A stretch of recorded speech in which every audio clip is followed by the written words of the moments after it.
Quand vous allez manger au restaurant, vous n'en revenez pas comment les choses sont savoureuses, comment ça a du goût. Puis quand vous arrivez à la maison, vous vous dites, comment ça se fait que je ne réussis pas à donner autant de saveur à ce que je fais, à mes recettes maison? Bien, honnêtement, ça se passe ici, c'est les herbes.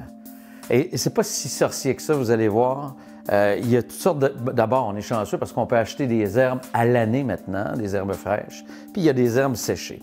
Ce qu'il faut savoir, d'abord, c'est qu'il y a des herbes qu'on devrait manger seulement fraîches. Pourquoi?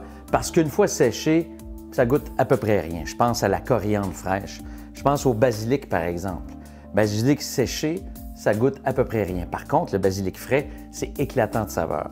Même chose avec le persil. Le persil plat, ça, c'est le persil plat ou le persil italien. C'est vraiment savoureux. C'est comme un bouquet de jardin en bouche. C'est vraiment extraordinaire. Bien, si on le mange séché, ça va juste apporter une couleur verte.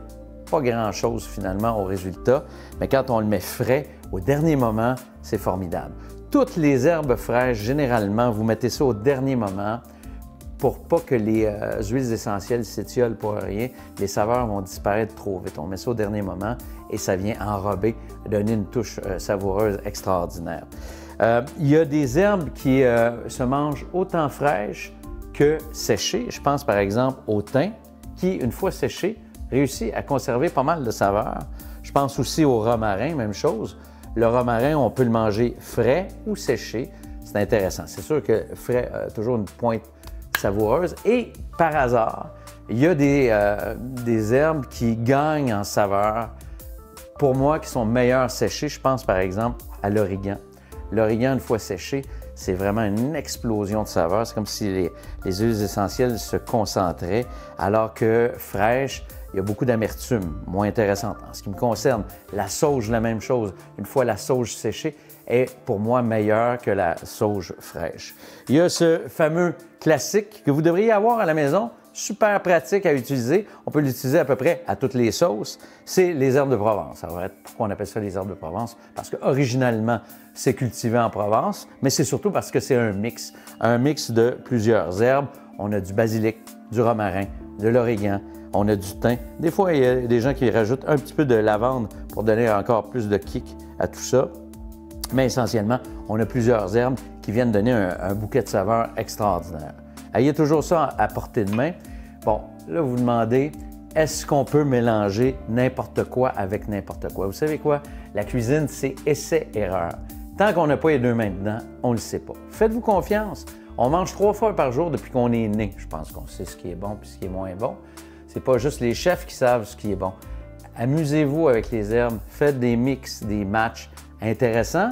Des fois, ça ne sera pas bon. Vous allez le savoir, notez ça. Pour commencer, c'est pas plus compliqué que ça, pas plus sorcier que ça.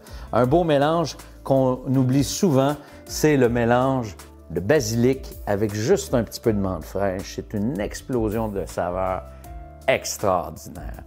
Jouez avec les herbes, mettez-en partout, puis ensuite, vous allez l'enlever au fur et à mesure. L'autre question que les gens se posent souvent, est-ce qu'on mange la tige des herbes? Hein? Bien, ce que je peux vous dire là-dessus, c'est d'une logique implacable, c'est que ça goûte la même chose que ça.